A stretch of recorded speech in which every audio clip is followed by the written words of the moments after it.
Ik wil het vandaag hebben over snelle sedans. We kennen natuurlijk allemaal de BMW M3, de Mercedes C-klasse AMG, de Audi RS4.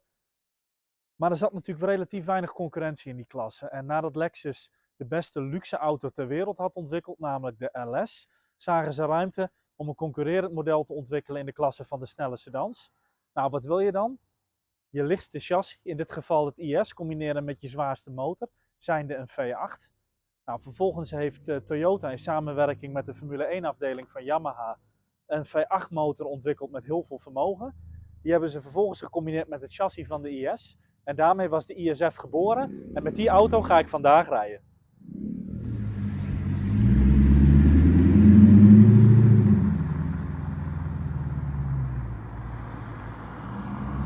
De Lexus ISF. Laten we het maar gelijk hebben over die fenomenale motor dan. Het betreft een 5 liter V8 motor ontwikkeld in samenwerking met de Formule 1 tak van Yamaha.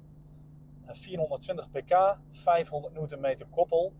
En waar je ziet dat BMW V8 motoren vooral gebouwd zijn op piekvermogen.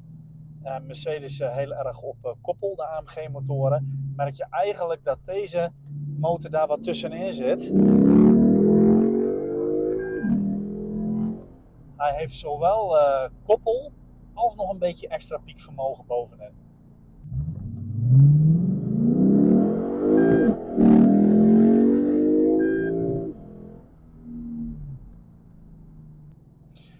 Dan de versnellingsbak. Betreft een 8-bak flappy pedals, maar is wel een hele prettige bak. Want als je hem in automaat hebt staan, dan schakelt hij enorm soepel en prettig. Schakelt hij rustig terug, schakelt hij rustig op, zonder dat je heel erg weerstand voelt.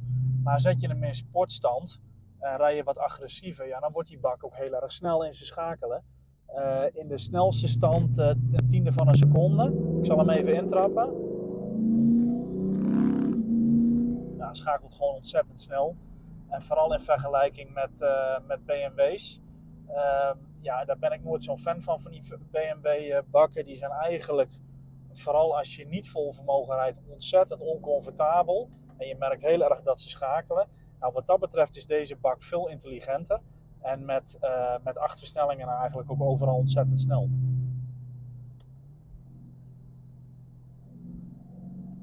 Nou, ik ga nou een beetje optrekken vanuit z'n 1 om het snelle schakelen te laten zien. Dat kun je wel horen, denk ik. Ja, waanzinnig.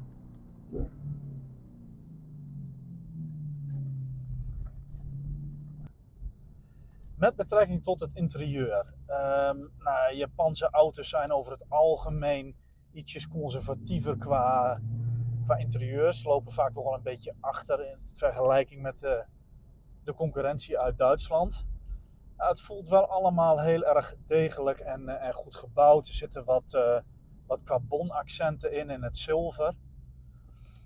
Daarnaast is het zo dat de knopjes en zo allemaal heel erg degelijk voelen. Maar in vergelijking met de concurrentie uit die tijd kan ik niet zeggen dat ik er enorm van onder de indruk ben.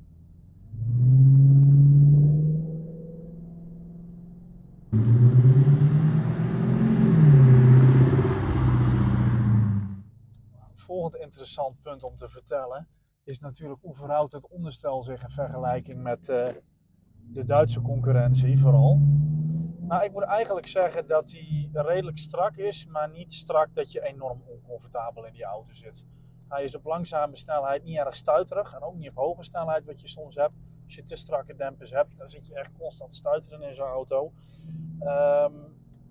Ja, zowel op hoge snelheid als op langzame snelheid is het een prima comfortabele auto. Ik kan niet zeggen dat ik hem ontzettend stug vind.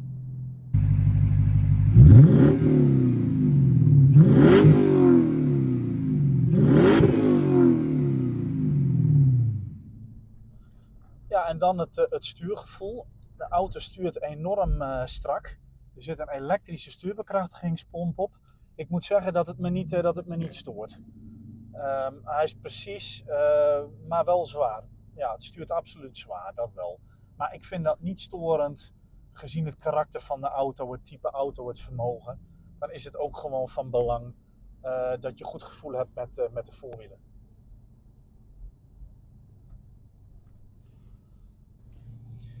Remmen, natuurlijk enorm belangrijk als je zoveel vermogen hebt. In dit geval een Brembo systeem met 6 zuigers aan de voorzijde en 2 zuigers aan de achterzijde.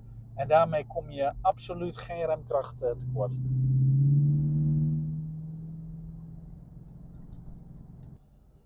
Ja, in vergelijking met de concurrentie, waarom dan de Lexus? Ik denk dat er 2 unique selling points zijn met betrekking tot de Lexus. Enerzijds is dat de betrouwbaarheid. We kennen natuurlijk allemaal de verhalen van de schaallagers en de vanosproblemen bij BMW. Daarnaast kennen we ook allemaal de problemen bij Mercedes-Benz AMG motoren. Onder andere de kopbout en nou, zo zijn er nogal een aantal dingen. Deze Lexus is ondanks zijn vermogen gewoon ontzettend betrouwbaar, net als iedere andere Lexus.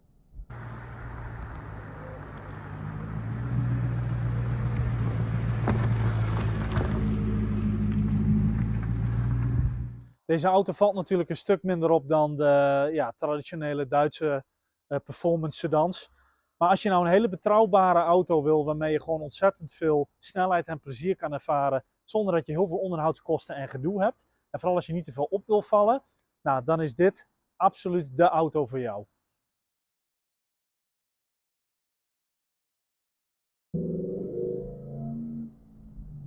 Ja, dan is die bak echt als een typische automaatbak. Als die zo in automaat staat, hè, dan is hij lui en net als een Mercedes. Hè. Dan trap je het gas en dan duurt het even en dan komt hij nog een keer. Terwijl als je hem in handbak hebt staan, dan is die echt, dan is die heel fel, hè? Ja, ze hebben hem echt als een sleeper gemaakt als hij in automaat staat, zeg maar. Maar dat is heel fijn, want ik vind het heel fijn, als ik gewoon rustig rijd zoals nou, dat hij niet zo fel is en zo agressief. Dan denk ik, oh man, ik hou ook van mijn comfort. Alleen als je dan ook vol wil, dan gaat hij ook. Ja, dat is mooi gemaakt, ja.